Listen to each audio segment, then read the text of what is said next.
un exercice de calorimétrie, soit à chauffer 2 litres d'eau à 20 degrés jusqu'à 90 degrés en 50 secondes. Eh bien, il faut trouver la puissance minimale d'une résistance électrique qui permet de réaliser cette opération. Alors, on se place dans des conditions ici idéales où il n'y a pas de perte thermique. On donne ici la chaleur massique de l'eau, 4,19 fois 10 puissance 3 joules par Kelvin par kilogramme. Donc ici, la puissance à trouver correspond à la chaleur échangée divisée par le temps qu'a duré cette opération. Alors la chaleur échangée, c'est la chaleur qui a été nécessaire pour amener ici les 2 litres d'eau de 20 degrés à 90 degrés. Il faut bien chauffer et c'est cette résistance électrique qui va apporter cette chaleur.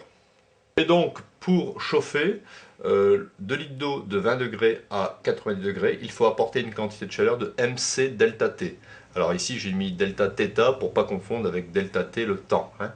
Donc, passons à l'application numérique. Ici, nous avons 2 litres d'eau qui pèsent 2 kg, la chaleur massique de l'eau 4190 et l'écart de température. Normalement, il faut l'exprimer en Kelvin, mais je peux aussi le laisser en degrés puisque c'est un écart.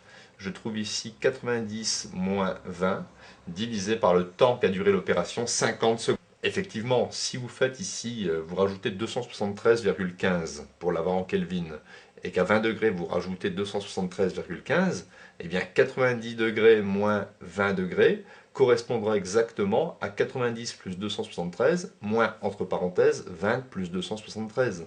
Donc laissons ici l'écart de température en degrés.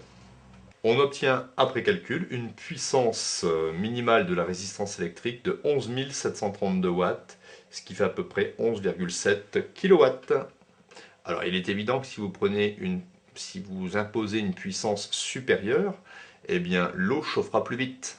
Au lieu de mettre 50 secondes, elle mettra peut-être 35 secondes si on prend une puissance bien supérieure.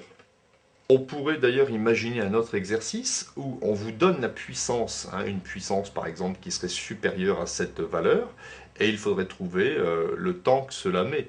Donc ici, eh bien, vous utilisez cette équation, les paramètres m, ce, delta θ et la puissance sont connus, et il est facile de trouver ici l'écart de temps, le temps nécessaire à cette opération.